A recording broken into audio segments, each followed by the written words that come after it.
Welcome to a special episode of HBCU Coaches Corner. My name is Rocky, and I got Steve Campbell with me. And the man you all tuned in to see is the legend himself, none other than Coach Johnnie Cole. Coach, how you doing? Man, I'm great, Coach. Boy, anytime this show, man, we taking heights, we moving to new heights, we stepping up, man, and we got a great guest on. It's something that's real dear and close to my heart. Them Tigers, the TSU Tigers, Coach, and just to meet the new man there is a great experience, and we looking forward to it. And I'm feeling good, Coach. I got my reservations for actually the first game I'm gonna be commentating.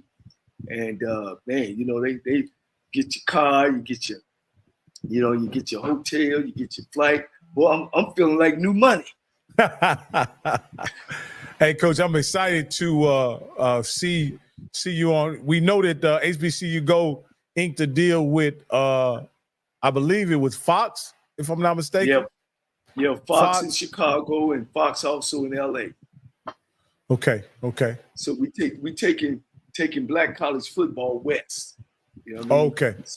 So because they don't have that out west, it's a good chance, good opportunity now for our young black African American kids to see HBCU athletics.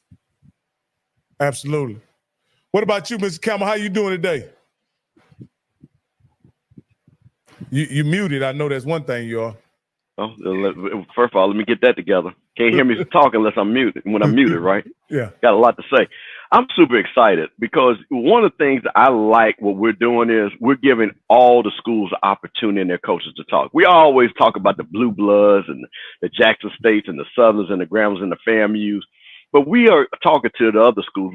Prairie View got their shine the other week. Alabama State got their shine. Now we got Texas Southerners getting their shine.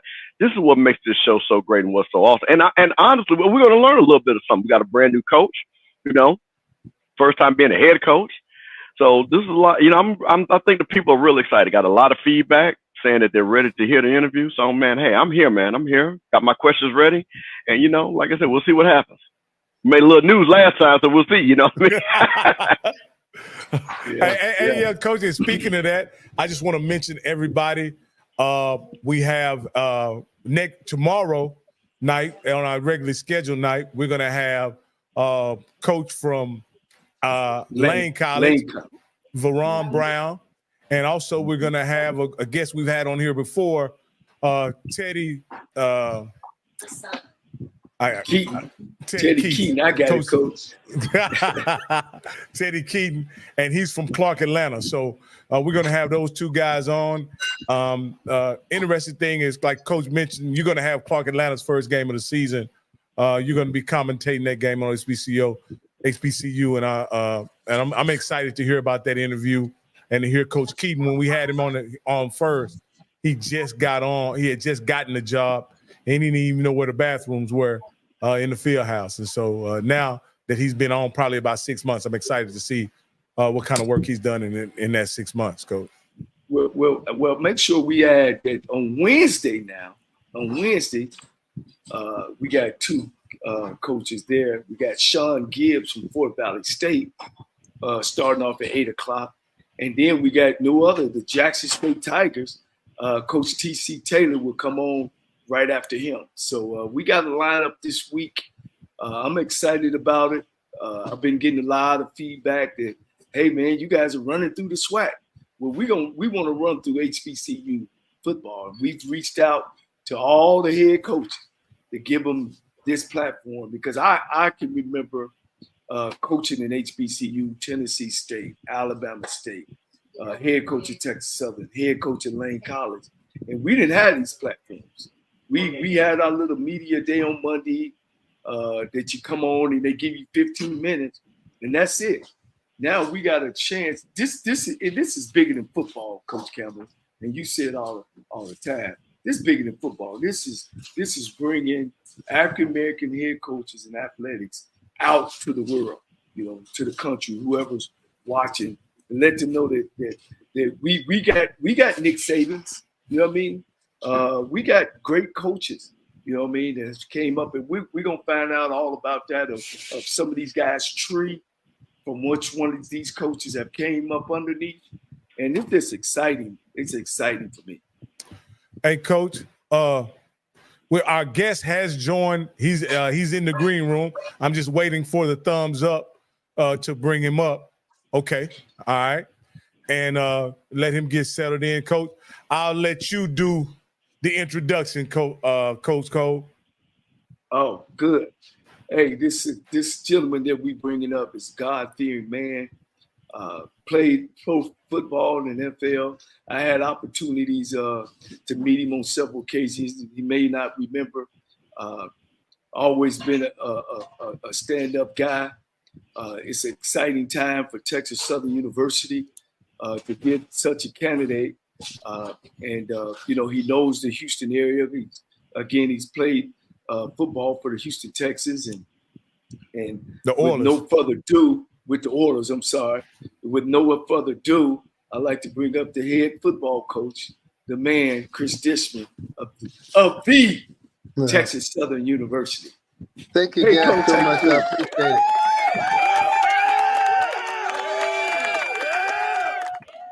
Well, I must be really a head coach. I get to be on you guys' show right now. So okay.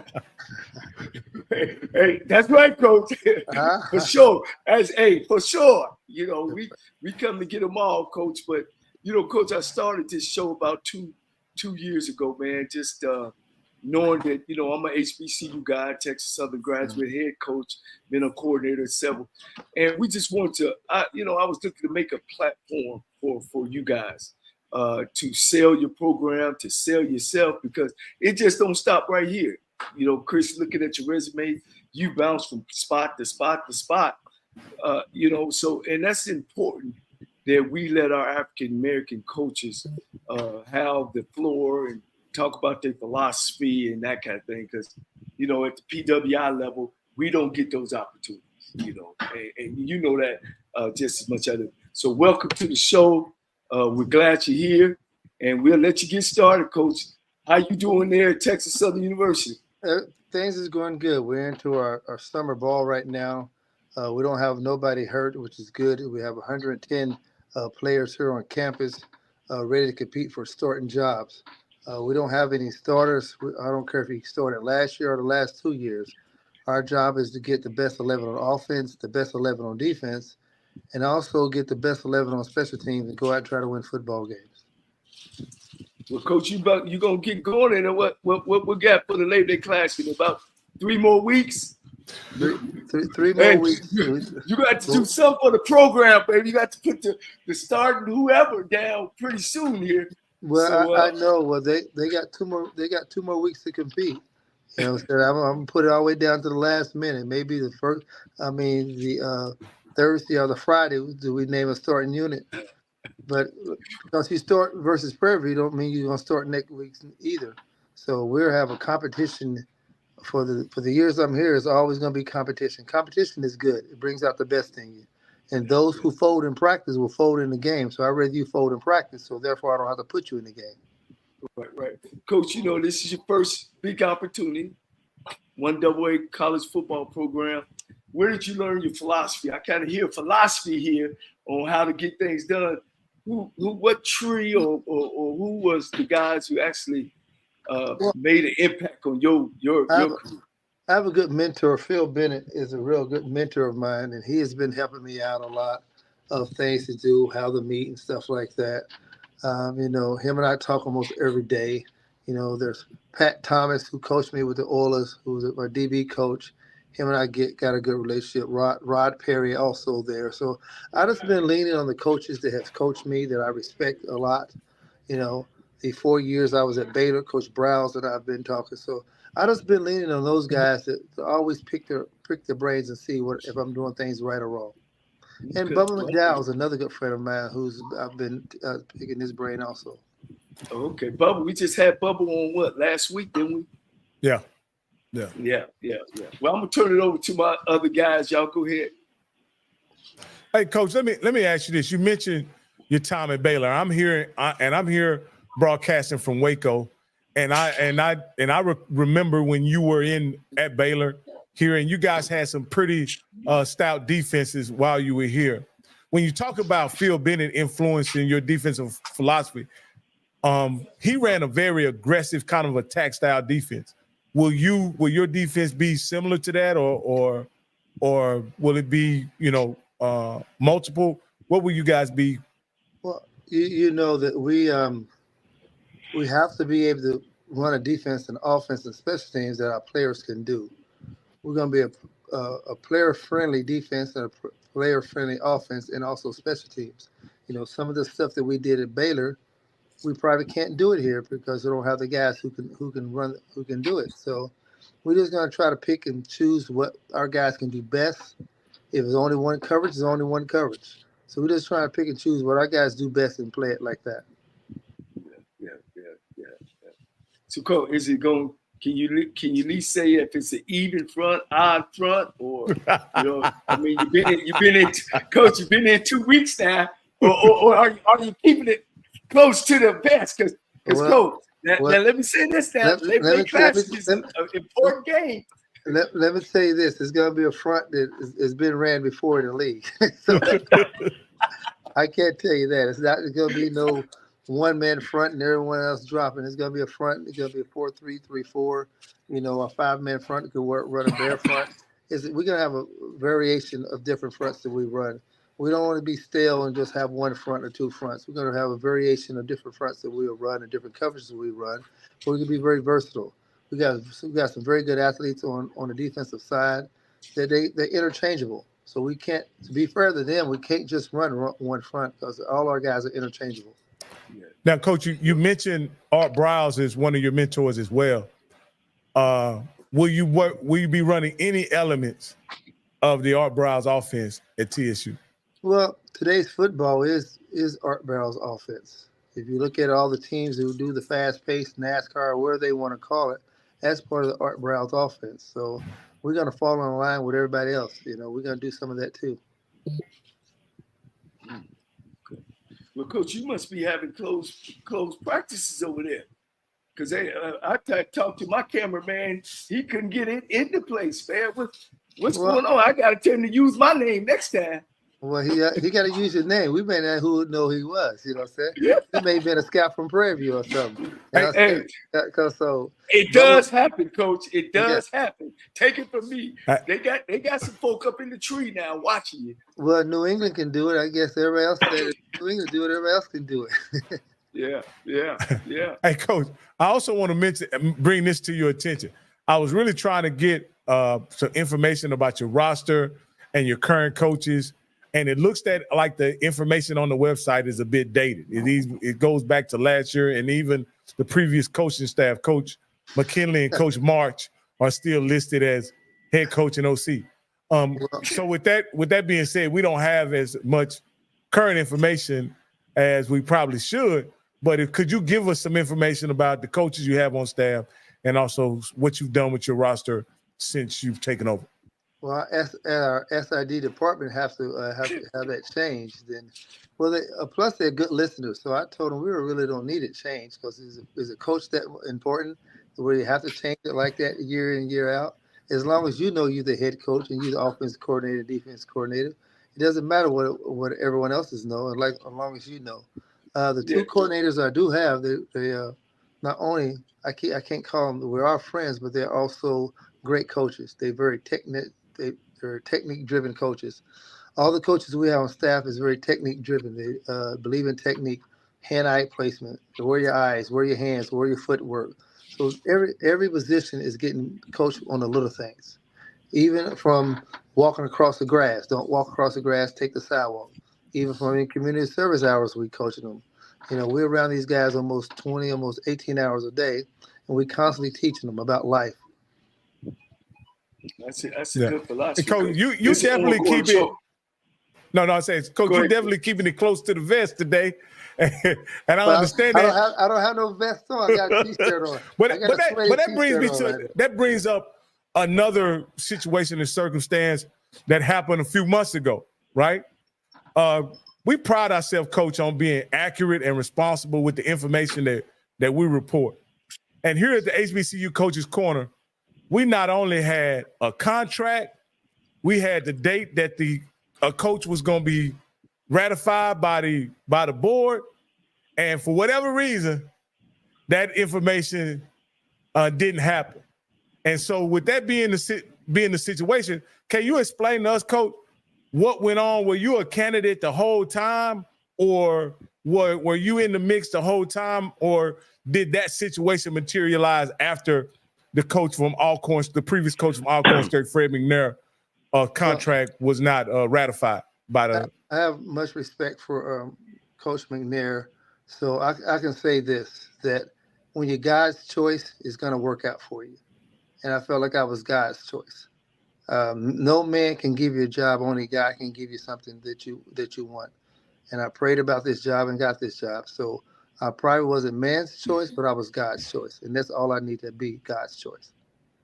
Yeah. Coach, when you said you prayed on the job, were you always interested in this job? I was interested in being a head coach. Yes, sir. You know, I've been just a head coach. I've been a coordinator. I've been defensive back coach. I've coached at almost every level. I think I'm the only, my claim to fame is the only person that coached on all the FLs, the USFL, XFL, NFL, CFL, you know, all the FLs I've coached in. So why not move up to be a head coach? I was poised to be the head coach. I was ready to be head coach. I had so many great mentors who have talked to me over the years of things to do and not to do. Even Larry Kursky, who was a receiver coach there at the Texans, you know, he told me, he said, I think you're ready to be a head coach. Your next step is to be a head coach. So, yeah. And that was the next step, and that God put me here and to be the head coach of Texas University. Yeah. Well, Coach, I want to kind of change the subject because I want to talk about your football team. But I want to start with you. A lot of people know you for being a hard-nosed, ball-hawking cornerback with playing very aggressive defenses. How much of your playing style has now permeated into your coaching style? Or do you kind of say, you know what, I play one way, but I coach a different way? No, I'm the same person. I'm the same person. I'm very competitive on the field. I want our guys to be very competitive on the field. That's why I haven't named no one as a starter, because I want them to compete all the way to the end. Because if you name a starter, everybody like, oh, I can start. I can take a deep breath. No, it's no deep breath over here. Now, Coach, with that being said, a lot of people, I think, are not giving you as much credit as the talent you have. Your cupboard is really not bare. I'm sitting back. You got 5 players on the all-SWAC first and second team. You actually have the second team all-SWAC quarterback. And, Coach, I know this is your first time coaching, being a head coach in SWAC, but I'll tell you this, as somebody that's been watching SWAC for almost 50 years, if you got a quarterback, you got a chance. What are you looking for, Chase Wilson, to be a leader, and all your all-conference players? What are you looking for them to be leaders on your team? Well, sir, you pointed right on to be leaders. You know what I'm saying? I'm asking Jace to be a quarterback. I'm not asking him to be a receiver or running back. I'm asking people to do their job. You have a job, you took a job, and then do your job. That's all I'm asking. I'm not asking for you to be a superhero, to be Batman or Superman or nothing like that. I'm actually to be a football player. And as football players, we have a job to do and to do the job. If you're a quarterback, you can control the game. You get the ball from the center, you either throw the ball or hand the ball off. If receiver, you either catch the ball or you block. So I'm asking people to know their job and do their job. It's simple. Football is simple if you really look at it. I think coaches and people make it complicated by wanting guys to be something they're not. Now, Coach, I'm going to follow up with one last thing since we're talking about players. I'm looking at your recruiting class, and it looks like you didn't go heavily in the portal. It looks like you said, you know what, let me get some freshmen that I can coach and train up. Why was your philosophy, compared that you're in the city of Houston, Texas Southern, a lot of players that want to come back to the state of Texas? Why didn't you go portal heavy? Why did you go more, looking at your recruiting class, looks like you got 11 freshmen that are coming in and 4 in the portal? Why was your philosophy on that? Well, if I can keep Houston in Houston, and in the surrounding areas of Houston, close by into to Texas Southern, then I can win a lot of football games. Houston is the mega bag of recruiting. Every single college in the United States come to Texas and recruit, and come into the Houston area, DFW, East Texas, is Texas period. So if I can keep the people in Texas close by into the Houston or the Houston area into Houston, I can have a real good football team. That's my philosophy, is keep Houston in Houston. Well, Coach, one thing about the SWAC, they know about one kid called Body. Did you get a chance to? I see he ended up transferring Did you get in there? I can't remember because I know you got in there late as the head coach. Did you have an opportunity to talk with the quarterback body, or was it too late once you got there? Because now he's at Alabama State. Well, good for him. I'm glad he's there, and best of luck to him. You know, that was his decision to leave, and you know you can't stop a man from making a decision. He made a decision was best for him and his family, and he was able to leave and get up there with Eddie. So that's good for him. Yeah. So you did have a chance to try to hold on to him, and but it just didn't. He made a decision that's best for him, and I'm happy with the decision he made. You know, we have quarterbacks here who can really play and is going to compete and win. And one of the quarterbacks going to win a starting position, and we still have other quarterbacks here. So one person cannot stop no show for sure. So Body decided to leave. That's on him. Goodbye. Yeah. Yeah. All right. Let me say this too. Because I should have said this from the beginning. I'd be remiss to say that I met your wife before. We was on the show together before. She's a beautiful woman. You got great support. You guys make a great team, and I had a pleasure of meeting her. So I want to just send a shout out to her to say hello. Yeah, she's a Willow Ridge graduate, so she's proud of that. She's happy to be back home. So if home's happy, everything else is happy. Well, good, because you always gone out there at that football field. So that's great support. So Coach Dishman, let me ask you this, Coach, and I'm gonna be Coach Cole, I hope you're not offended when I say this, Coach. I hope you're not offended. Texas Southern has been a perennial losing program. To be perfectly honest, the only championship they've had in the last 50 years was actually head coached by one of the guys on this show today, which was Coach Cole. What did you see in this job? Because there are a lot of jobs in America, right? There are a lot of jobs in America. What did you see in this job that gave you the confidence that you could turn Texas Southern around and make them become a winner? Well, it's where it's located. We're in the heart of Houston. And whenever time you're in the heart of the city, you take care of your heart first before you take care of everything else. You know, your heart will want to keep your blood flowing, keep you walking, keep you up in the morning. So if you can, that's why I believe that I have a chance here. I know I have a chance here because of the guys we're recruiting, the guys we're coming after, the guys who's on this team, you know, and the coaching staff that I do have, the support staff I have, and our trainers, our equipment men and women. And the support of the student body and the support of our professors. So I have the support here to push in and want to win. So we're going to win, going to be surprised, and we're going to win a lot of games. And good thing about me, I always save room. I save room on the back. Now, when you hop on, you can't hop on the front and you can't hop on the middle, but you can hop on the back. There's going to be room for you on the back. Whoa, so no bandwagons at all, Coach. So you locking them gates real quick on the bandwagons, right? Well, I got room for you in the back. You can't be hopping on in the middle of the train and thinking you're gonna ride, and you can't hop on the front thinking you're gonna run it. No, you gonna hop on the back for sure. Coach, if somebody jumps up, go ahead, Coach. No, I was just gonna say, if somebody jumps on the bandwagon now, they'll be doing it by faith and by faith alone, because you ain't giving us much.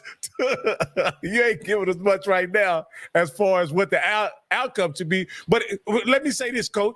What is your expectations for this season? Like everybody else's expectations in the SWAC, to win the SWAC, to go to Atlanta and win in Atlanta. That's my expectations. That's what I'm here for. I'm not here to go 4-7, 3 or whatever. I'm not here for that. I'm here to win football games. I'm here to get these guys graduated. I'm here to make sure they go off and be better fathers, better husbands, better brothers, better uncles. That's what I'm here for. Yeah. I like the idea, Coach, about the time that you spend with your players off the field. You know, and I think that's very important.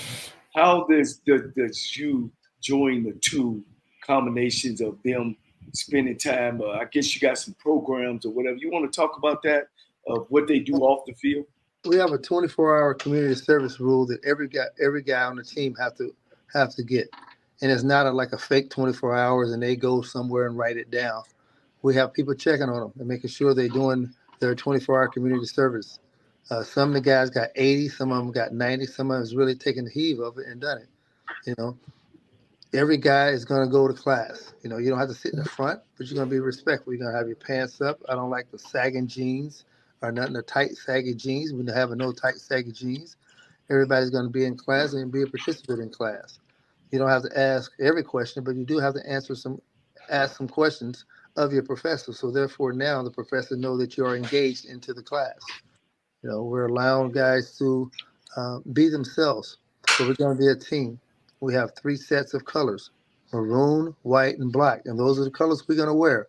We're not going to wear the blues and the reds and the high yellows and nothing like that, because that's not our school color. Okay, Coach. Okay. Well, I'm alumnus, Coach. You got the floor, you know, as alum, and this is one of the things that you might not be aware of, but because we turned over so many coaches in the last 10 years. Right. Tell me, I'm an alumnus, and of course you got alumnus watching us. Why should we come to the football games? As you know, our crowds have been very low. We get about 5,000 in the stadium, but 10,000 out in the parking lot. We get the big match for Prairie View, then the rest of the games are low. Tell me, why should I come back? Why should I help? What's going to make you different from the other coaches? Well, you just answered that question. You just answered your own question by saying that you get 5,000 in the stadium and 10,000 out in the parking lot. Well, that 10,000 now has to come to the stadium. These guys need that. Those guys need that. When I was with the Oilers in '96, Bud Adams decided to move the team to Nashville. Well, we went from 50 to 70,000 people in the stands to 10,000 people. Don't you know that year we had a better road record than we did home record? All because there was fans in the stands. So so when you hurt, when you don't come to the game, you hurt the players. You know what I'm saying? You hurt the players. So why will you come and stand out in the parking lot instead of coming into the game? Come into the game, cheer these guys on. You know, they need your support. They need your support morally, mentally, and physically, and also spiritually. So they need your support. So therefore now they can get up. So as the Oilers, we had a better road record, all because there was people in the stands. You know, these guys play for people in the stands. Right. Well, you know, I know living there in Houston, Texas, man, they love a winner, Coach. And look, we ain't gonna get to see what you do until the Labor Day Classic. So man, let's see what else we can think out of the coach. You already know what I'm gonna. You guys already know what I'm gonna do. We're gonna line up 11 on offense, 11 on defense, and 11 on special teams, and go play the game. Well, I know one. You got a hell of a linebacker there, Williams, the Williams kid, number 11. I went to school with his mama. He run for tackle. He covered from sideline to sideline. So I know you got. I think he was the player of the year this year, preseason player of the year. I don't think so, but he made all. He should have been. Yeah, he should have been. Yes, sir. He should have been. He made all SWAC too. So, like I tell him, I congratulate all those guys for making an all SWAC team, first and second team. I'm very happy for them. It's a very accomplished, a very good accomplishment for them. But all because you made all SWAC don't mean you still start. So you got to compete for your job. Right. Competition is great. For 13 years, I competed for my job. For 13 years, I felt like my job was going to be taken by someone younger. So competition is great. Hey, Coach, let me ask you a question. You were an all-pro cornerback. I see a lot of times when you see players like yourself at that high level, do you find yourself sometimes, I know you're the head coach, but going over there to the DBs and saying, hey, stop, let me show you the technique and things like that? Do you see yourself giving your DBs a lot of one-on-one or even talking to some of your defensive players because you played at such a high level and you were all pro? Well, I got a good defense coordinator, Billy Park. He's a very good defense coordinator. He's very thorough, very conscious. He knows the game. You know, yes, I do go over sometimes. Billy accept that and understand that I'm DB by nature, so he understands that I am going to come over there. And he's very conscious and very knowledgeable of the football game and understand and respect me enough to go ahead, Dish, do what you have to do. You know, I'm telling them right. Now, Coach Dishman, will will you be calling the defense, or will your defense coordinators and offense coordinators be calling the play? No, I have coordinators. I'm gonna let them do their job. That's why I hired them. Like I told them, I wouldn't hire you guys if I'm gonna be doing the calling. Then I just hire myself.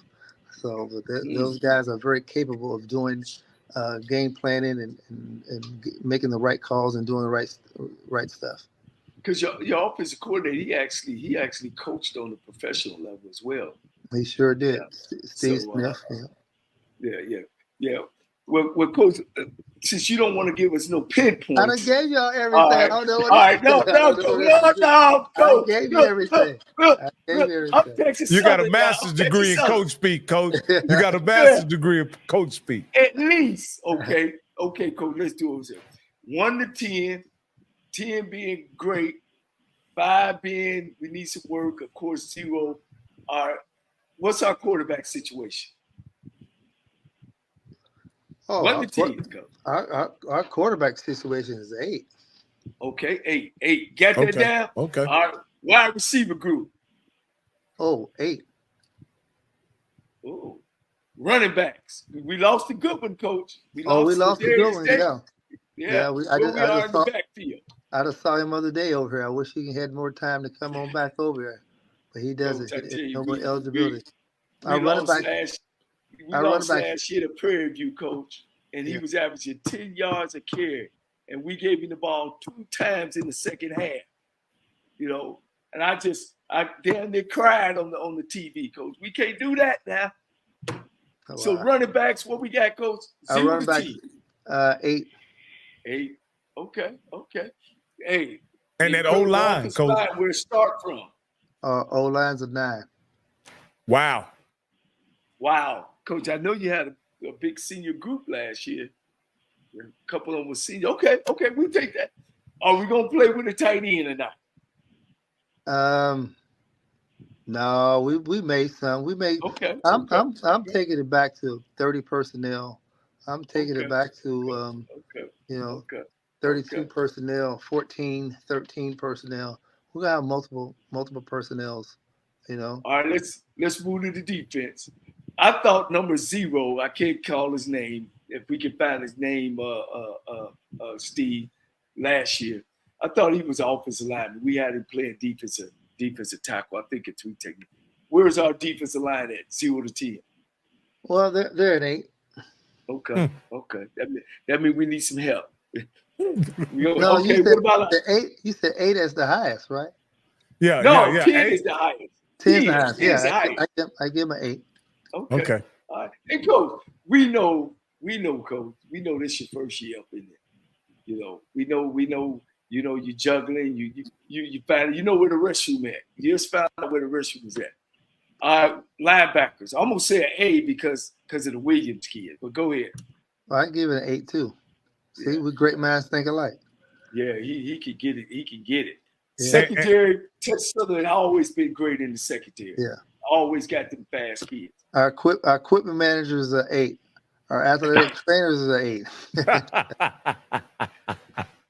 Well, Coach, let me ask you this. I like the fact our support staff is a 9. Let me ask you this, Coach. I hear a lot of 8s, but one thing about being an HBCU coach, you wear a lot of hats. You got a lot of your alumni watching this show.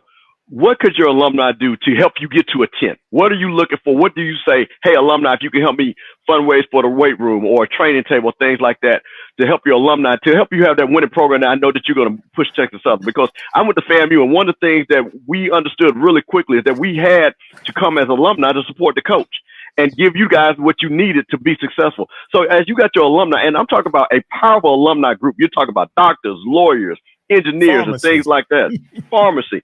So tell those alumni, what do they need to do to get you to that 10? just money period, Coach. Just money period, Coach. Yeah, as you know, today's football has changed. Today's football is a business. In order to run a business, you have to have money. Yeah, so in order to run a business, you have to have money. You have to have money backing. You can't go NIL deal with no money in the NIL pot. You know what I'm saying? So everyone's talking about, we need to go get NIL deals. Well, how you go get NIL deals with no money in the pot? So we need that. We need that golden pot at the end of the rainbow. That's what we need. So the more money. you know, from the Deion Sanders bringing in a pro guy and all the stuff that brings in Deion brought in to Jackson State. Was that part of your or Texas Southern's pick to say we need to bring Cris Dishman in because he's a well-known Texan, a Houston Texan. He has some contacts. Are they looking for you to be that, as you say, that guy to bring money in, or at other campuses it's usually started at the athletic director's level? That I can't ask Johnny. I don't know what they looked at. You know what I'm saying? Okay. Like I said, I was God's choice. I got the job. You know, it's only Deion Sanders. Only one Deion Sanders. God don't make one Deion Sanders like that. He can't. There's no one can implement him. He's a very good individual. He was a hell of a player, and he's a hell of a coach. And that's why he's at Colorado right now, because Colorado saw something that others didn't see. And from Colorado, I can see him playing. I can see him coaching in the NFL, even though he keeps saying he don't want to coach in the NFL. But an NFL team would be crazy not to hire a guy like that. He's very charismatic. So, he know how to deal with the players, and he know how to recruit. He know how to go and get funding. Yeah. Now, were you aware, Chris, of the situation? How much were you aware of the situation that Texas Southern is in? You know, we have a weight room there that have been sitting almost 2 years. Were you aware of that? Is it now in functioning, or do you get a chance to use it? I was aware of everything that was going on, you know, as far as when I was going through my interviews. You know, I was aware of that. This is a great opportunity for me to grow. It's a great opportunity for me to show my patience. You know, I'm not a very patient person, but here you have to be very patient. So God has put me here to do his work, and whatever way he called me, then that's the way I have to roll. I'm going to be very patient. I'm going to be very savvy, and also going to be, you know, what happens, happens. But I'm here, like I said before, I'm here to win football games and get guys graduated. You know, I'm not here for no other reason. I'm not here to, like I told the guys before, if we leave this earth and we're friends, then we're friends. But if I'm not your friend, that's on you. I'm not trying to be their friends. I'm trying to be their coach. And some of the best coaches, you gentlemen have played sports before. Go back and look at all the coaches that you have coached you and name me 3 of your best coaches. And they told you this: I'm not here to be your friend. I'm here to be your coach. And that's why I told these guys, I'm here to be your coach, not your friend. Yeah. Well, what about that weight room, coach? Let me get to weight. Is the weight room functioning now? Is it up and running? It's functioning. You know, it have lights on, and we haven't been in there yet, but that's okay. I never saw a building win a football game. Not one building, no matter how beautiful all the PWI's buildings, your Texas A&M, your Texas buildings, how beautiful those buildings and weight rooms are, they never win a football game. That's right. So I don't care if the weight room never open. I don't care if it's never get function. My job is to win football games. And like I told our guys and our coaches, we only can control what we can control. Don't go out and say, oh, well, you don't have. Don't be crying what we don't have. What we have, use it to its fullest until it breaks. And that's what we're doing as staff. You know what I'm saying? We got a very good staff here. No one's a whiner. Everybody's a grinder. We're going to grind to the end, and what happens, happens. You know, we can't control the weight room. We can't control the building we're in. Johnny, I think we're probably in the same building when you was coaching here. You know what I'm saying? So if you know this, you know. I'm probably Chris, sitting in your chair right now. Is this your chair?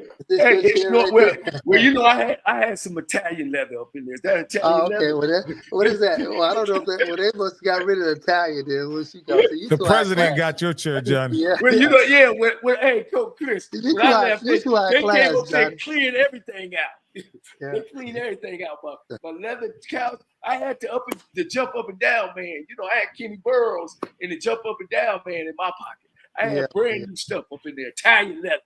But Coach, hey man, that's tight, Coach. It's you know, believe me, I know a lot of the things behind what you're doing. I love your philosophy, Coach. Man, I'm glad I got a chance. I wish I could have talked to you behind besides out here in this open, some things that I probably could share with you. Coach, I'm happy. You got some, Coach Rocky? Yeah, y'all got a question for him, Coach. Mhm. You went to a PWI. You coached on the NFL level.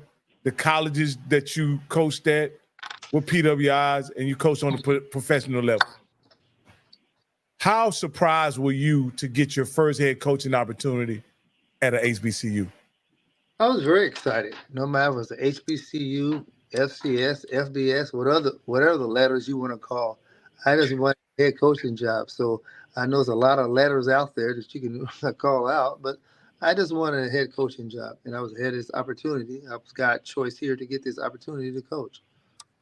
Yeah. You know, Coach, man, being an HBCU guy myself, and you're a PWI guy, like you say, they all letters and stuff. You know, sometimes it kind of sets us back out, you know, because we choose to go to black colleges. And I'm pretty sure, I don't even know, did a black college, even HBCU college, recruited you out of high school? No, they didn't. You must have been one of them 5 stars.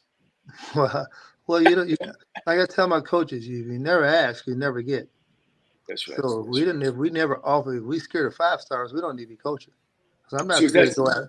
I'm not scared and go out and recruit anyone. I go out at 5 stars, 4 stars, 3 stars, 2 stars, or 1 star. Yeah. But as you gentlemen know, it's not about the stars. It's how you're going to be developed. How can you develop that guy? You can get a 2-star guy and develop into a 5-star, or you can get a 5-star guy and you never develop and he becomes a 2-star. So it's all about developing these young men. Right. But we got to get you some help, Coach. It sounds like we got to get you some help there. But as you say, I like your philosophy. But Johnny, you got to go with what you go. You can send us a check here anytime you want to. You know what I'm saying? So we accept your check anytime you want to. Okay. I got you, Coach. But it got to be reciprocal too, Coach. The other way around. But that's a whole nother subject, Coach. But because I'm out there and I'm behind the scenes, Coach. Let me say this, Coach. People give money to people, not buildings. Right. You know what I mean? Right. And it's about relationships. What you were talking about earlier, as far as with your players and things like that. And being alumnus and being on all sides of that athletic program. I think we could do a better job, Chris. We could do a better job, and there's always room for improvement as well. So yes, it is, and that's why I'm not a guy who's a know-it-all. I'm a very humble individual. I'm not a know-it-all individual. I'm always asking for help. Always asking for if I don't have the answer. I'm not ashamed to say I don't know. I tell the guys all the time, if I don't know an answer, I'm smart enough to go and get the answer. That I am. But if I don't know the answer, I'm not going to bullshit you and say I know the answer. I'm going to go get the answer and bring it back to you. Hey, such person said it's this way. Coach Nichols, who's here, who's my right-hand man. I'm always going to him and asking him different questions. And I say, Coach Nichols said that we can do it this way, we can do it that way. So, and I'm saying it's a team. It's not a me and it's not an I. It's a team. As a staff, we work as a team. As a team, we work as a team. I tell you, Coach, talking with Bubba McDowell, talking with Eddie Robinson, now talking to you. Now, y'all all played together in the same defense, right? Yes, sir. Yeah. Man, I mean, that has to be a good feeling, And I know you got to compete against them, but I know the camaraderie that y'all had during them days still stands today. How is that either helps your coaching ability? Just the rah-rah of the Texans. Explain that to our fans. Well, I could any day I could pick up the phone and call Bubba and talk to him about different stuff, how the day went. And Bubba can call and talk to me. I can go and call and talk to Eddie and talk to him how the day went. Now, we don't talk football. We don't talk scheme. We don't talk this. We talk specific stuff we talk about, and that's it. We don't ask each other who's starting here, who's starting there. We don't. That's petty. We don't really matter. Talking to you today, I know you ain't giving up nothing. That's very petty stuff. We talk life. We talk how to make me a better coach. What can I do? What do they do? what trials they went through, they can stop me from going through them.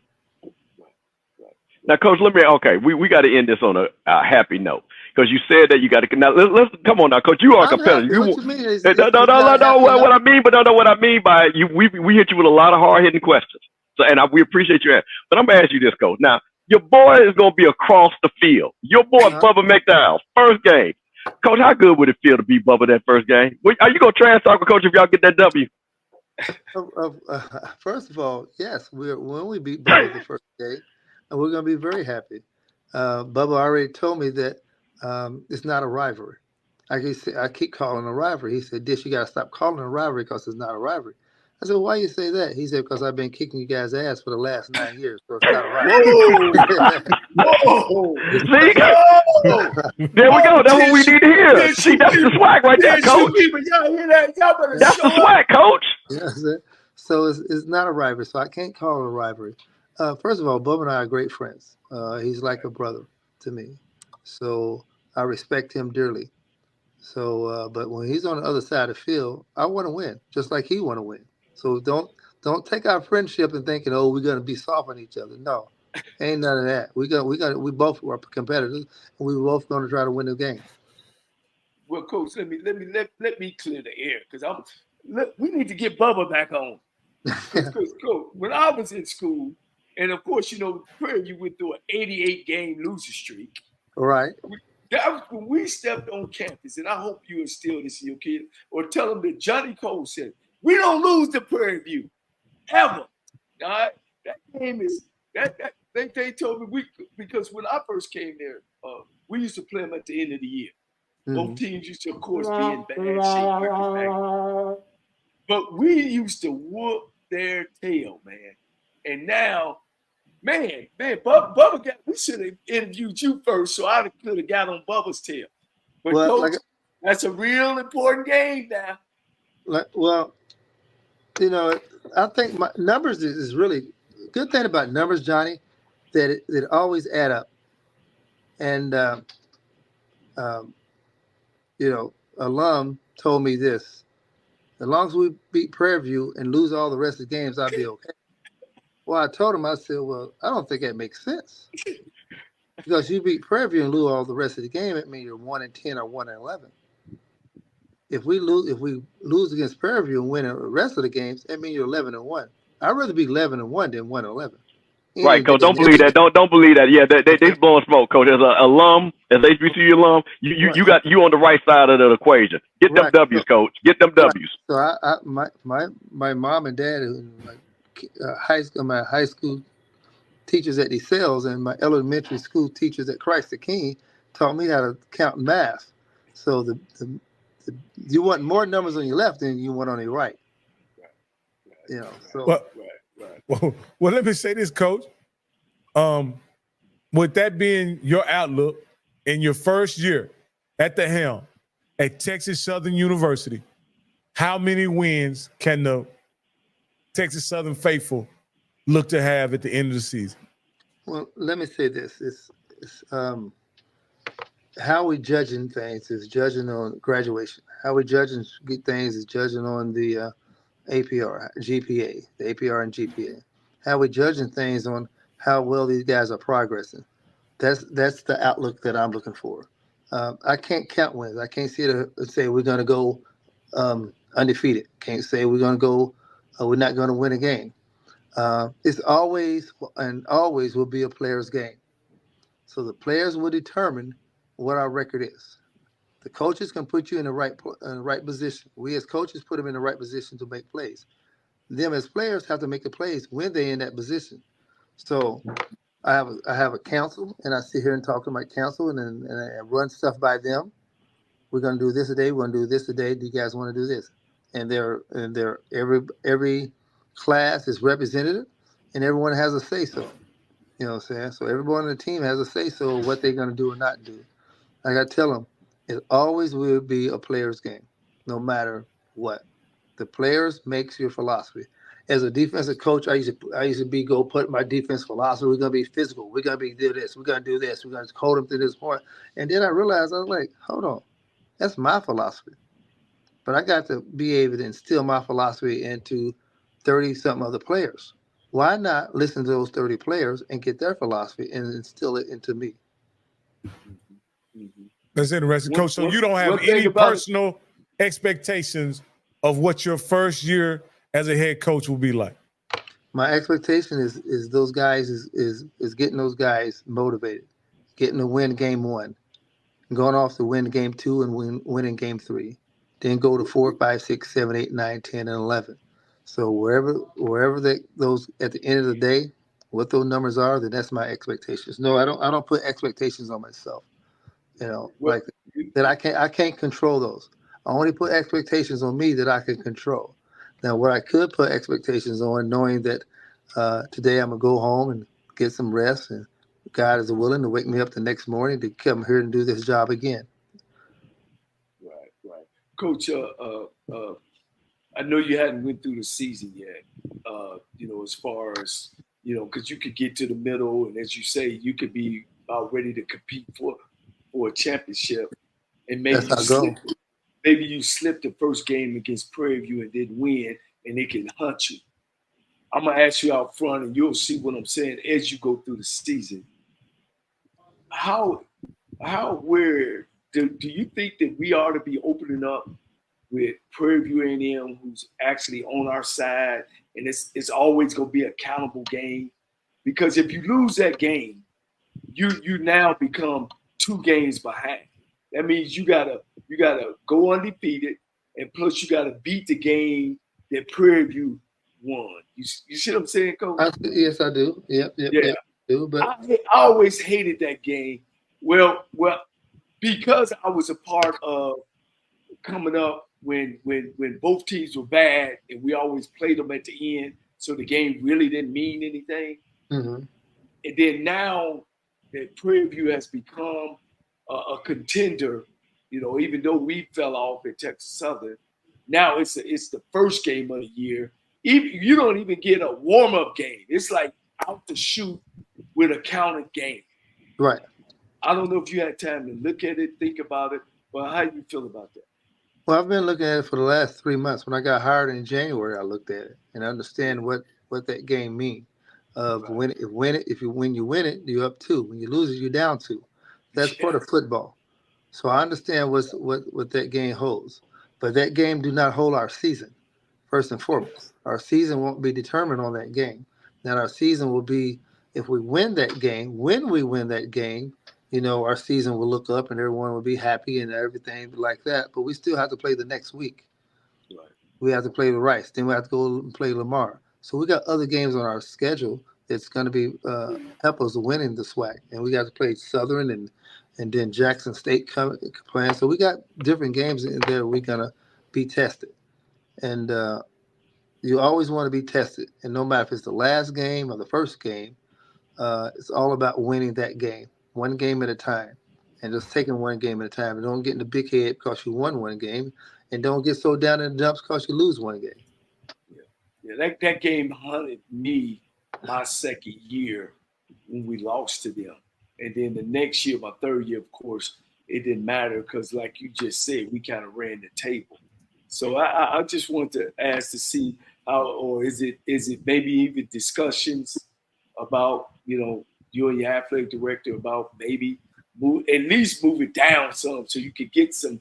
You coming out to shoot as a new coach. You got in there late. It's tough. Well, I like it where it's at. I'm saying I'm not an excuse maker, and like I said, I can control what we control. Buildings don't win football games. Players win football games. Coaches win football games. So I think we have the right coaching staff and we got the right players. We got the right mindset. Our strength coaches have been with these guys for over 6 months, grinding them, getting them ready for the coaches. For now that we can put the X and O's into them. Their bodies look good. Some of the guys has chiseled down in weight. Some of the guys has chiseled up in weight.